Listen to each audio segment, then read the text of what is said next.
ನಮಸ್ತೆ. ಕಿಚನ್ ಕೇಸರ್ನ ಎಲ್ಲ ವೀಕ್ಷಕರಿಗೆ ಸ್ವಾಗತ. ಸ್ನೇಹಿತರೆ, ಹಲಸಿನ ಹಣ್ಣು ಅಂದರೆ ಯಾರಿಗೆ ಇಷ್ಟ ಇಲ್ಲ ಹೇಳಿ?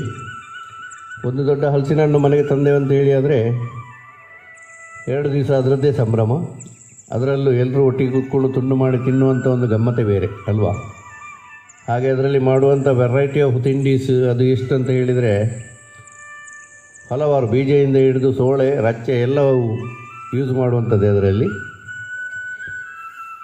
ಹಲಸಿನ ಕಡುಬು, ದೋಸೆ, ಹಲಸಿನ ಹಲ್ವ, ಹಲಸಿನ ಪಾಯಸ, ಹಲಸಿನ ಹಪ್ಪಳ, ಹಲಸಿನ ಗಾರಿಗೆ, ಗೋಳಿ ಬಜ್ಜಿ ಥರ ಇನ್ನೂ ಹಲವಾರು ವಿಧ. ಇನ್ನಷ್ಟು ನಿಮಗೆ ಗೊತ್ತಿದ್ದರೆ ಖಂಡಿತ ಕಮೆಂಟ್ ಬಾಕ್ಸಲ್ಲಿ ತಿಳಿಸಿ ನಮಗೆ. ಹಾಗೆ ಹಲಸಿನ ಹಣ್ಣಿನ ಕಡುಬನ್ನು ತುಂಬ ಜನ ಬಾಳೆ ಎಲೆಯಲ್ಲಿ ಮಾಡ್ತಾರೆ, ಕೆಲವರು ಹಲಸಿನ ಎಲೆ ಕೊಟ್ಟಿಗೆಯಲ್ಲಿ ಮಾಡ್ತಾರೆ. ನಾವು ಇವತ್ತು ಸಾಗುವಾನಿ ಮರದ ಎಲೆ, ತಿಕ್ಕಿದ ಎಲೆ ಅಂತ ಹೇಳ್ತೇವೆ, ತೇಗದ ಮರದ ಎಲೆ, ಇದರಲ್ಲಿ ಮಾಡೋಣ ಬನ್ನಿ. ಹಾಗೆ ನಮ್ಮ ಕಿಚನ್ ಕೇಸರನ್ನು ನೋಡುವವರು ದಯವಿಟ್ಟು ಸಬ್ಸ್ಕ್ರೈಬ್ ಮಾಡಿ, ಹಾಗೆ ಮುಂದಿನ ಒಳ್ಳೊಳ್ಳೆ ವೀಡಿಯೋಗಳಿಗಾಗಿ ಫಾಲೋ ಮಾಡ್ತಾಯಿರಿ. ಇವತ್ತು ಈಗ ಕಡುಬು ಹೇಗೆ ಮಾಡೋದು ನೋಡೋಣ ಬನ್ನಿ. ನಾವಿವತ್ತಿಲ್ಲಿ ಇದಕ್ಕೆ 1 kg ಅಕ್ಕಿಯಷ್ಟು, ಯಾವುದೇ ಅಕ್ಕಿ ಆಗ್ತದೆ, ದೋಸೆ ಅಕ್ಕಿ ಅಥವಾ ಇಡ್ಲಿ ಅಕ್ಕಿ, ಯಾವುದೇ ರೈಸ್ ಆಗ್ತದೆ, ಅದನ್ನು ಒಂದು 4 ಗಂಟೆ ನೆನೆಸಿದರೆ ಆಮೇಲೆ ರುಬ್ಬಲಿಕ್ಕೆ ಹಾಕ್ಬೋದು. ನಾನಿಲ್ಲಿ ಮಿಕ್ಸಿಯಲ್ಲಿ ರುಬ್ಬೋದ್ರಿಂದ ಒಂದು 2-3 ಸಾರಿ ರುಬ್ಬಬೇಕಾಗ್ತದೆ. ಯಾಕಂದರೆ 1 kg ತಗೊಂಡೇನೆ. ಹಲಸಿನ ಹಣ್ಣಿನ ಕಡುಬು ಅಂತ ಹೇಳಿದರೆ ಅದು ಸ್ವಲ್ಪ ಸ್ವಲ್ಪ ಮಾಡೋ ವಿಷಯ ಇಲ್ಲ, ತುಂಬವೇ ಮಾಡೋದು. ಹಾಗೆ ಅದು ತುಂಬ ಸ್ಮೂತ್ ಆಗಬೇಕಾದ್ರೆ ಹಲಸಿನ ಹಣ್ಣಿನ ಸೋಳೆ ಅಕ್ಕಿಯ ಕ್ವಾಂಟಿಟಿಗಿಂತ ಜಾಸ್ತಿ ಇರಬೇಕು ಸ್ನೇಹಿತರೆ. ಹಾಗೆ ಒಂದು 10-12 ಒಳ್ಳೆ ಮೆಣಸು ಹಾಕ್ತಾಯಿದ್ದೇನೆ. ಅಲ್ಲದೆ 1 kg ಆಗುವಷ್ಟು ನಾವು ಇಲ್ಲಿ ಉಪ್ಪು ಹಾಕ್ತಾಯಿದ್ದೇವೆ. ಅಲ್ಲದೆ ಸೋಳೆ ತುಂಬ ಸ್ವೀಟ್ ಇದ್ದರೆ ಬೆಲ್ಲ ಸ್ವಲ್ಪ ಸಾಕಾಗ್ತದೆ, ಅಥವಾ ಸೋಳೆ ಚಪ್ಪೆ ಇದ್ದರೆ ಸ್ವಲ್ಪ ಬೆಲ್ಲ ಜಾಸ್ತಿ ಬೇಕಾಗ್ತದೆ, ನಿಮ್ಮ ರುಚಿಗೆ ಅನುಗುಣವಾಗಿ ಹಾಕ್ಬೋದು.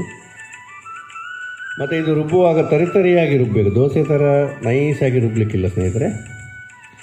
ಆಮೇಲೆ 1-1.5 ಚಮಚ ಏಲಕ್ಕಿ, ನಂತರ ಒಂದು ಅರ್ಧ ಗಡಿ ತೆಂಗಿನಕಾಯಿ ತುರಿ ಹಾಕಿ ಚೆನ್ನಾಗಿ ಮಿಕ್ಸ್ ಮಾಡೋದು. ಈ ಥರ ಚೆನ್ನಾಗಿ ಮಿಕ್ಸ್ ಮಾಡಿ ಸಾಗುವಾನಿ ಮರದ ಎಲೆಯಲ್ಲಿ ನಾವು ಮಾಡ್ತಾಯಿದ್ದೇವೆ. ಒಳ್ಳೆಯ ಸುವಾಸನೆ ಭರಿತವಾಗಿ ಬರ್ತದೆ ನಮ್ಮ ಹಲಸಿನ ಕಡುಬು. ನೋಡಿ ಈ ಥರ, ಇದು ಫ್ರೆಶ್, ಈಗ ಮಳೆ ಬಿದ್ದ ಕೂಡಲೇ ಆದದ್ರಿಂದ ತುಂಬ ಕ್ಲೀನಾಗಿರ್ತದೆ. ಸ್ವಲ್ಪ ಟೈಮ್ ಅಂದರೆ ಅದರಲ್ಲಿ ಕಮ್ಮಳಿ ಹುಳ ಥರದೆಲ್ಲ ಬರ್ತದೆ, ಹಾಗಾಗಿ ಸ್ವಲ್ಪ ಜಾಗ್ರತೆಯಾಗಿ ಆರಿಸಬೇಕಾಗ್ತದೆ. ನೀವು ಎಲೆಯನ್ನು ತುಂಬ ಕ್ಲೀನ್ ಮಾಡಬೇಕು. ಆಮೇಲೆ ಎಲೆಯಿಂದ ಹೊರಗೆ ಬಾರದಂತೆ ನೋಡಿ ಈ ಥರ ಮಡಚಿ 2 ಸೌಟು, ಎಲೆಯ ಗಾತ್ರದ ಮೇಲೆ 2 ಸೌಟು 3 ಸೌಟು ಎಷ್ಟು ಬೇಕಷ್ಟು ಹಾಕಿ ಇಡ್ಲಿ ಪಾತ್ರೆಯಲ್ಲಿ ಈ ಥರ ಇಟ್ಟು ಅರ್ಧ ಗಂಟೆ ಬೇಯಿಸಬೇಕಾಗ್ತದೆ. ಇಡುವಾಗ ಈ ಥರ ಗ್ಯಾಪ್ ಇಡಬೇಕು, ಯಾಕಂದರೆ ತುಂಬ ರಶ್ ಆಗಿ ಟೈಟಾಗಿಟ್ಟರೆ ಅಲ್ಲಿ ಹಬೆ ಆಡಲಿಕ್ಕೆ ಜಾಗ ಇರೋದಿಲ್ಲ, ಬೇಗ ಬೇಯುವುದಿಲ್ಲ ಒಳಗೆ. ಅರ್ಧ ಗಂಟೆ ಬೇಯಿಸಿ ಆದಮೇಲೆ ಆಹಾ, ಸುಗಂಧ ಭರಿತ ನಮ್ಮ ಹಲಸಿನ ಕಡುಬು ರೆಡಿ. ನೆರೆ ಮನೆಯವರು ಕೂಡ ಕೇಳ್ತಾರೆ, ನಿಮ್ಮ ಮನೆಯಲ್ಲಿ ಹಲಸಿನ ಕಡುಬು ಅಂತ. ನೋಡಿ ಈ ಥರ ಕಾಣ್ತಿದೆ. ಸ್ಮೂತಾಗಿ ಮಾಡಬೇಕಾದ್ರೆ ನೀವು ಅದಕ್ಕೆ ಹಲಸಿನ ಸೋಳೆ ಅಕ್ಕಿಯ ಕ್ವಾಂಟಿಟಿಗಿಂತ ಜಾಸ್ತಿ ಹಾಕಬೇಕು. ಆಮೇಲೆ ಈ ಥರ ಸ್ಲೈಸ್ ಮಾಡಿ ನೀವು ಎಣ್ಣೆ ಒಟ್ಟಿಗೆ, ತುಪ್ಪದೊಟ್ಟಿಗೆ, ಚಟ್ನಿ ಒಟ್ಟಿಗೆ, ಮೊಸರಿನೊಟ್ಟಿಗೆ ಹೇಗೆ ಬೇಕು ಹಾಗೆ ತಿನ್ಬೋದು. ಹಾಗೆ ನಮ್ಮ ಈ ಒಂದು ವಿಡಿಯೋ ಇಷ್ಟ ಆದರೆ ಸ್ನೇಹಿತರೆ ದಯವಿಟ್ಟು ಸಬ್ಸ್ಕ್ರೈಬ್ ಮಾಡಿ, ಹಾಗೆ ಮುಂದಿನ ಒಳ್ಳೊಳ್ಳೆ ವಿಡಿಯೋಗಳಿಗೆ ಫಾಲೋ ಮಾಡಿ. ಧನ್ಯವಾದಗಳು.